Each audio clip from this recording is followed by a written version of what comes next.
Gente, muito bom. A gente tem agora o Brian. O Brian, ele é um cara, como eu falei, que ele é famoso sem saber que ele é famoso aqui. Ele tem alguns dos casos mais legais, como eu mencionei. Vamos soltar a vinheta dele?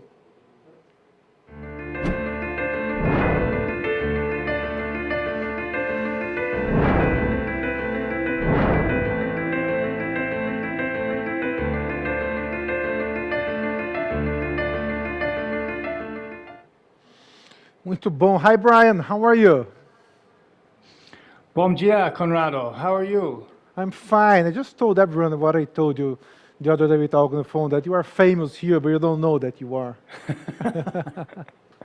So thank you a lot. I mean, having you here to talking about your view and to talking about the Citibank case, it's impossible not to mention it.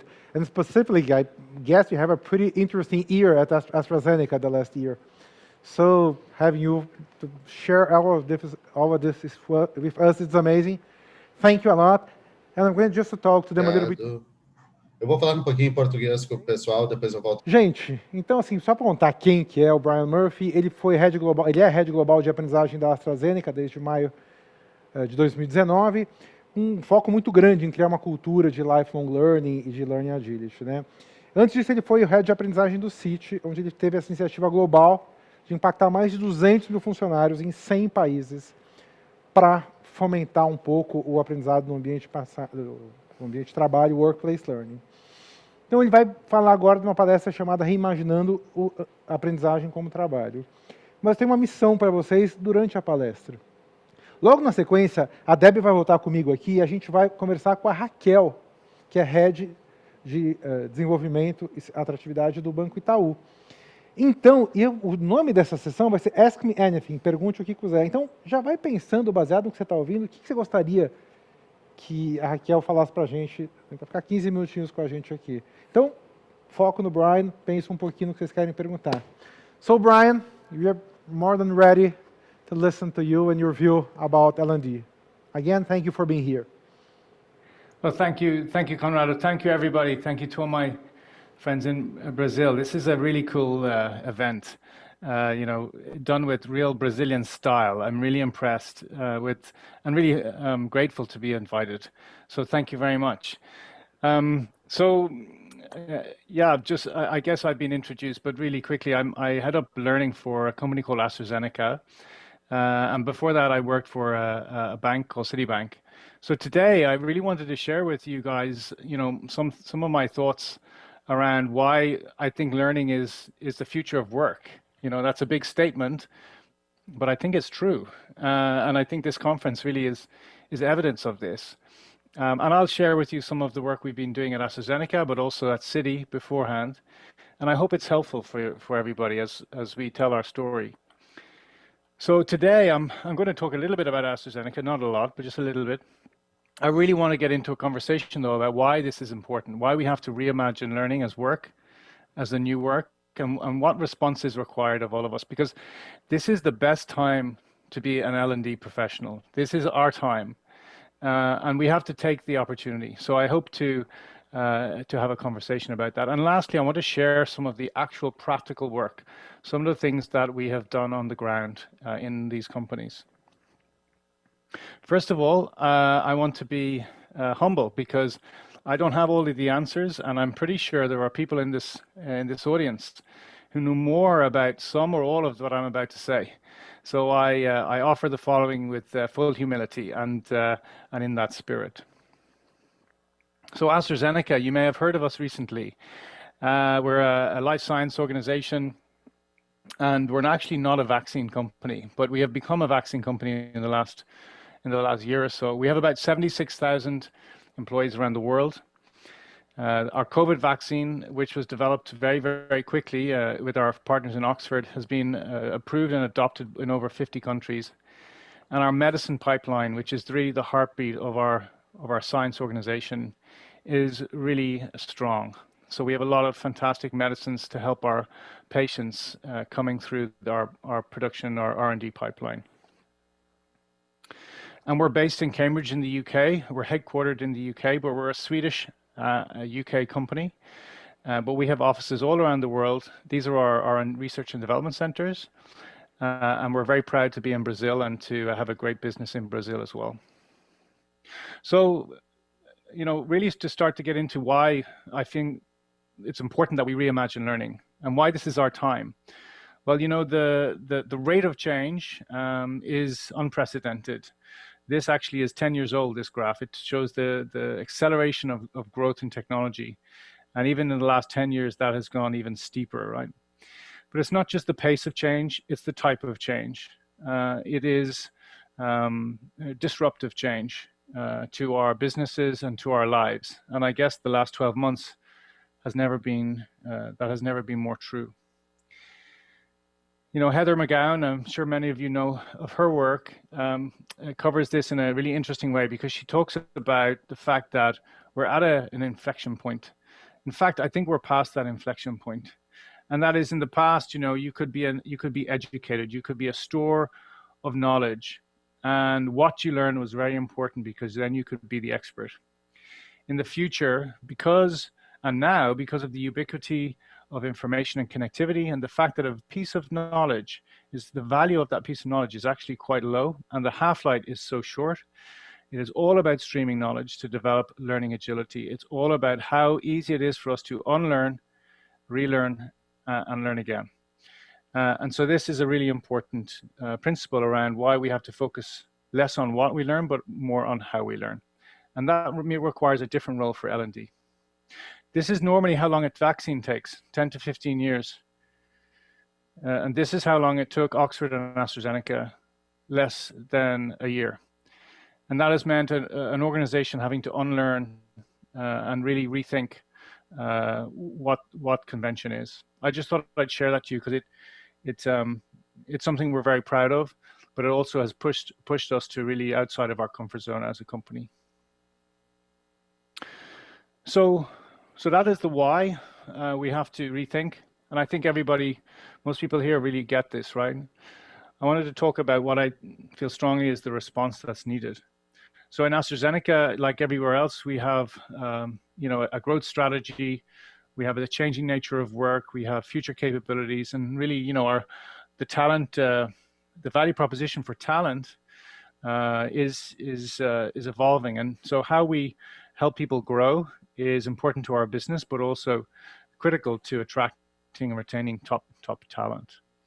So what are the implications for learning? I believe we have to reimagine and continue to reimagine learning as work. This is the work. And that means reframing the mindset. It means facilitating connected learning, and it means removing boundaries to learning. Traditionally L&D, corporate L&D has inadvertently created obstacles for learning, for real learning in the work. So our job sometimes is to remove those boundaries and get out of the way. And I'll talk a little bit about that. 2 simple frameworks to share with you.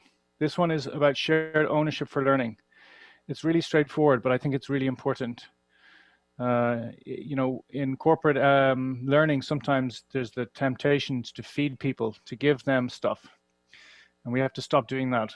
We have to accept that it's a contract, it's an agreement between employee, manager, and company. The company is there to provide tools, resources, and the environment.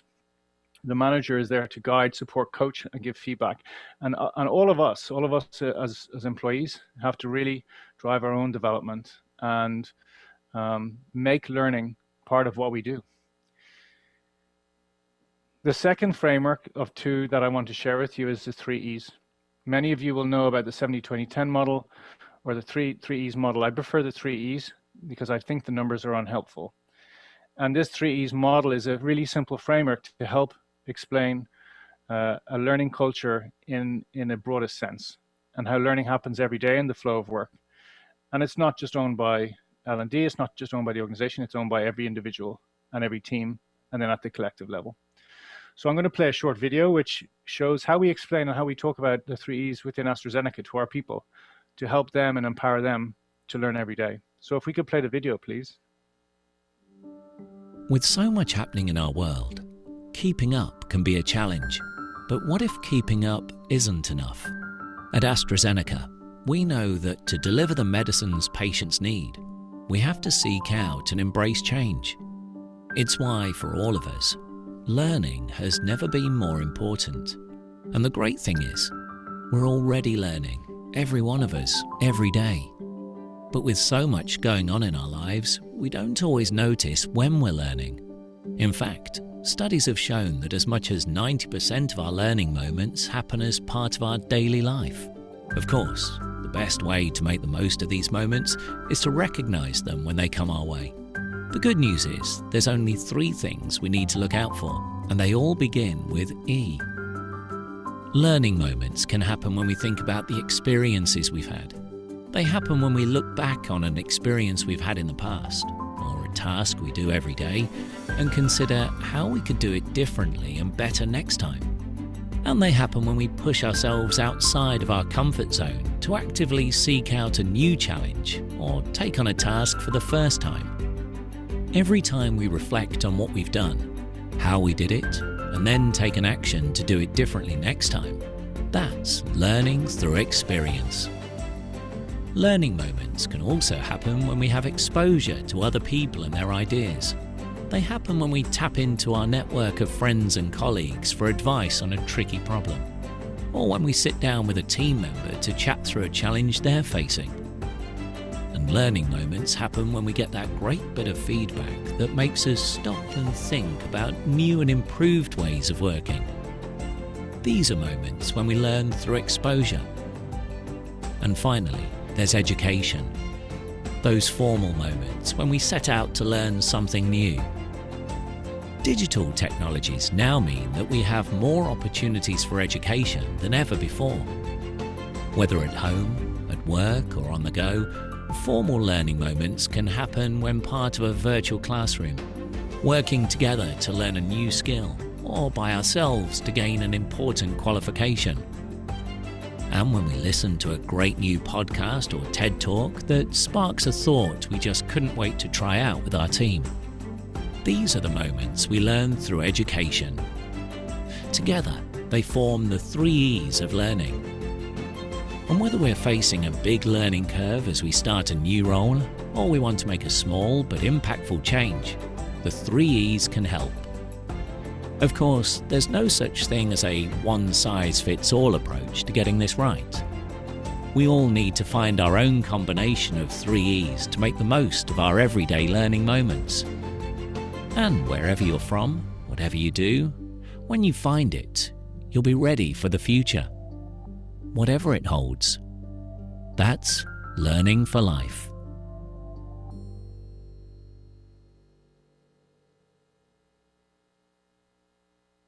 Thank you. So the 3 E's is a very versatile tool. As you might have heard it towards the end of the video, it didn't, it's not a prescription. It's not a set of ingredients. It's a framework to help people find their own solutions. And that's a really important principle. And it goes back to the shared ownership slide that I showed before. And it provides a new role for L&D where we're not prescribing, we're not necessarily pushing, but we're creating the pull in the organization for continuous learning. This is an example of something actually I used at Citi where the 3 E's can be a nice framework, but then people can struggle to understand how does that really apply to me. So this is Pauline, an investment banker that we put in the back of a London black cab, a taxi, and we had her tell her story about how these 3 E's helped her learn. And as you can see, experience and exposure is really informal learning, and it happens. She was doing this well because she's a high-performing individual, and she was naturally incorporating learning as part of her work. And that's what high-performing people do. So I've talked about why. I've talked about some of the important framing for this work. Lastly, I wanted to share with you some of the things that we've tried in Citi and now in AstraZeneca to bring this to life for our people. But before I talk about what we've done with the business, I want to start with ourselves, with L&D. And it's really, really important that we change first. And just to share with you in terms of my journey, you're going to speak, I think, to Jane Hart tomorrow. And Jane is a great collaborator of mine and somebody who I've worked with for some time. And about 6-7 years ago at Citi, when I took on my first L&D role, I was only finding my feet. Jane came and worked with my team to help us change, to help us rethink our new role in this new world of learning and work. And she really walked us through a social learning workshop and helped us develop our all of the area around learning through exposure. So developing our professional learning network, using and really how you cultivate that. So it was really, really helpful for us to change first. And then I started working with Charles Jennings using the 70-20-10 model and the 3 E's model. And Charles then came into Citi and helped me think through how can we change the learning culture? How can we, but before that, before we go to the business, how do we change ourselves? And that was through the lens of mindset solutions and technology. And he helped us develop our own beliefs and guiding principles, a conversation in the L&D community around what learning is and what does that mean for us as a role. And that was an uncomfortable period because it meant that many of our colleagues had to reevaluate what our role is and what our work is.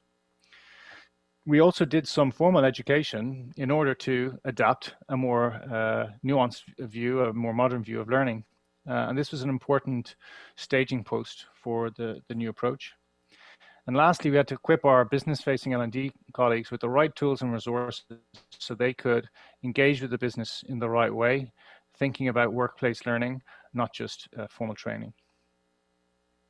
And, you know, for me, I think the L&D capability that we need to build in all of us going forward are not the traditional skill set of a corporate L&D person. You know, it's around how we are a community manager, how we bring people together, performance consultant, marketing, really important, and how we're great storytellers, as well as data science. It's not on this slide, but it should be added.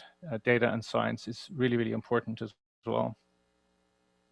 It means that we're not managing learning anymore or managing learning for pushing it. It means that we're scaffolding and we're supporting the learning for our people.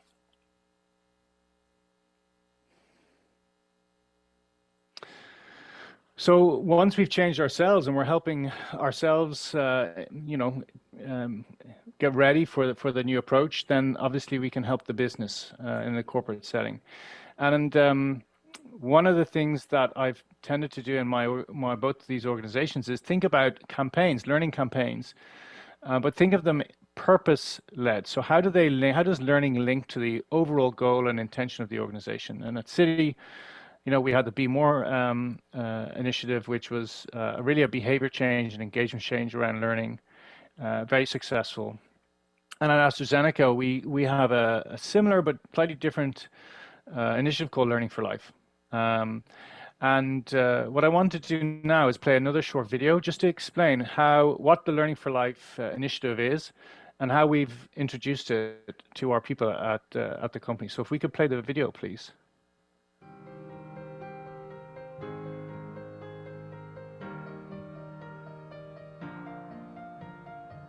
The last few months have changed the way we live and work. We've been distanced from our family and friends and challenged to work together while working apart. Across AstraZeneca, we've all stepped up, accelerating changes in how we operate, embracing new ways of working, and pushing the boundaries of what we do to help society respond. And while we don't know what the future holds, we learn that our purpose, our strategy, and our values are more relevant and more important than ever. And for that to be successful, we must continue to seek out new opportunities, to renew and refresh the skills we need to thrive in a rapidly changing world. So, how do we do this when time is short and answers are hard to find? One way is to make learning part of our daily lives, whether we're taking on a new challenge, listening to a podcast, or connecting with our colleagues. Learning moments are all around us, and when we recognize them, reflect on them, and apply what we've learned, we form our own winning combination of learning. It's how we'll come through this stronger, how we'll be ready for whatever comes our way next, and how together we'll continue to deliver the life-changing medicines patients need. That's learning for life. So the campaign approach is very powerful. At AstraZeneca, it helps us connect our people with our purpose. And purpose-led organizations we are a purpose-led organization.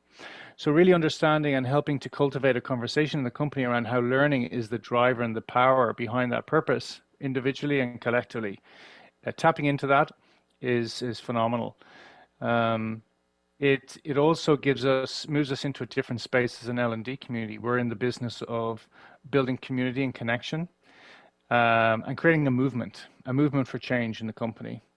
And that is a really great responsibility for us to take on and partner with colleagues across the company as well. So that's the campaign approach. The second area that I wanted to reference is around learning culture, is around performance development. So we are in the process of changing our performance management process at AstraZeneca. We're moving away from performance ratings, force distribution, year-end reviews, and instead we're replacing it with a performance development approach. So a continuous, ongoing conversation around how we can stretch and grow our people in order to drive performance through learning. This is a big change, and we're only just started, but it's very powerful. And it means that for L&D, we have to get more involved in how performance is managed in the organization, because performance and learning are two sides of the same coin. In order to have performance improvement, you have to have learning. And so this means that it gives us a great opportunity to, again, make learning the work. This is where at AstraZeneca, it's around regular conversations, psychological safety and trust, leveraging strengths rather than focusing on what people don't have or not doing well. And it is about developing that learning culture and also open and honest about our successes, but also learning through failure as well.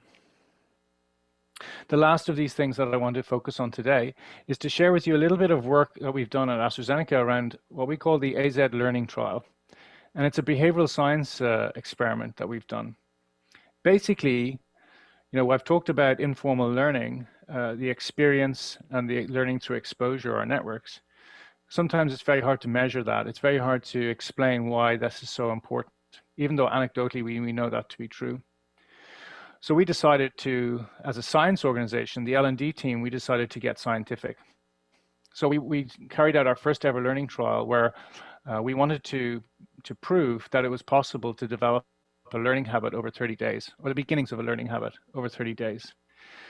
We focused on 3 of our existing AZ behaviors: bravery, curiosity, and collaboration. We encouraged our people to adapt an agile way of learning, so using the 3 E's framework, to then focus whether they could identify learning moments and then apply those learning moments during their day to improve the performance and impact of their work. And the results were amazing. This is an example of the experience. So over 30 days, each day you would receive a nudge, a piece of content on the left-hand side of this screen, usually designed around a particular behavior. And during the day, and I participated myself, so I was a participant, I would have to record either my experience, my exposure, or my formal education, my learning moments, recognize them and record them in the app. At the end of the day and end of the week, I would fill in a set of questions and a survey, so we were collecting the data at the center. Unbeknownst to us, or many of us, as you're a participant, was that the piece of content you received at the beginning of each day had been designed by our behavioral scientist to include some really cool scientific nudges, behavioral nudges, things like primers to help prime our behavior and help us to act differently. At the same time that this was happening, we had a control group, because we had to be very scientific, right, guys? We had to be, we're a science company. So in parallel, we had a control group who didn't receive any of these nudges. They weren't recording their learning moments, but they were answering the survey questions. And so over the period of a month, we captured some amazing data. And I'll be honest with you, at the beginning, for me as a participant, it was a real pain to have to do this. At the end of the month, when I stopped doing it, I felt, because it was becoming part of my work, I felt I was completely missing something. And that to me proved a lot of the importance of this. But the results were incredible. At the beginning of the trial, we found that the average person in the participant group, in the intervention group, was learning about, or thought they were learning about 5.3 hours per week. At the end of that period, after going through this trial, that had increased to 9.5 hours per week. So that's a 78% increase in the amount of learning. As well as that, and these are the three main factors in the experiment, we were able to see that people's ability to be able to identify learning moments shifted from the left, from the gray to the gold in this diagram. Equally, their willingness to apply learning. So identifying is one thing, applying is another, that also increased. And lastly, our personal potential, our impact, the potential for impact in our jobs within AstraZeneca absolutely increased as well. So this is a field experiment using behavioral science in order to create this really rich set of data to then be able to learn as an organization the fact that we have learning moments all the time that happen in our work. And it's up to all of us individually to take advantage of them and to turn them into learning and into high performance. So my last slide, this is my last slide. So I want to recap, because I've gone through quite a lot, and I'm sorry for going through so much. But what is important for me? The important are the following. Change is changing, not just the pace of change, but the type of change. This gives us the why of why our work is so important and why it's never been a better time to be in learning. I think firmly believe it's shifting from helping people to learn the what, so what we learn, to how we learn. How we learn is arguably more important because things change so quickly. Shared responsibility for learning and the 3E's frameworks are two really important frameworks for me. They've worked to help explain and give people some support without doing the work for them. I would always recommend we start with ourselves, and L&D has a long way to go. We are, as a profession, need to professionalize, and we need to pivot to this new era. Linking purpose with learning through the campaigns is really important. Individual purpose and collective purpose. And lastly, we have a phrase in AstraZeneca: we always follow the science. This is at the core of our being. Well, I think there's something to that for us as L&D as well. So using data and particularly focusing on behavior change, I think is the future for our profession. And ultimately, learning is very much the new work as we go forward, not just for us, but for everyone. So thank you, obrigado. And if you want to learn more, I have these are the links to my details, and there's white papers and more information on my LinkedIn profile. Very happy to connect with you all. I would love if you have difference of opinions and you want to challenge my thinking or anything you've heard today. I would love to hear from you guys. So do get in touch. And Conrado, I don't know how we're on time. If we have time for some questions, that would be wonderful, but I appreciate we're on a tight schedule. We have, first of all, thank you a lot for share everything. And we have Deb here. Actually, Deb is from Degree that I know that you use over there, and also passionate for lifelong learning. And so I think my first question, it's going to be a question, we have time for two questions. So the first is about how do you measure the impact of learning on your trial? So sorry, Conrado, the question is how do we measure the impact of the learning in the learning trial? Yeah, that's it. Well, I think because of the data that we were collecting as we were going through, we were able to measure. What we wanted to do is measure whether it was possible to form a learning habit. And we were able to collect the data with the daily and weekly surveys so we could see the shift of how people were increasing the level of learning, application of these behaviors, but also they were able to identify learning moments. Learning moments were always happening. It was just in the course of their jobs.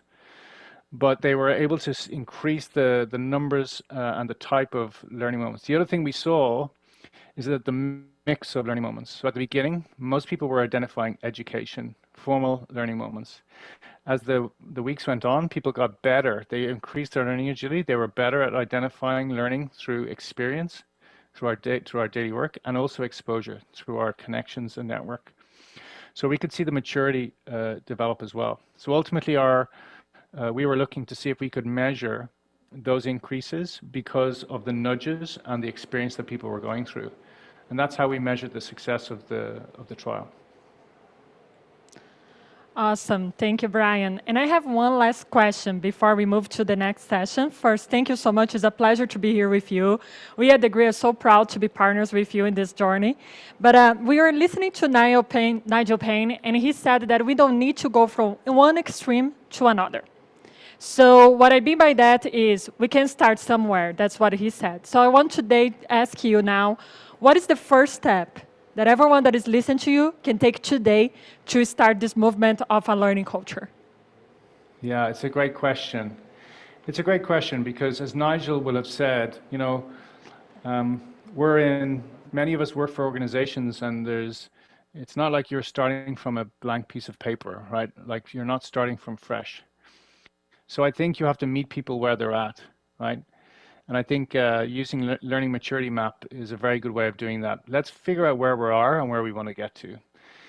So that's one thing. As L&D professionals, learning maturity maps are very good for learning culture. The second thing is, you know, just from my own experience, the one thing where we started was with social learning.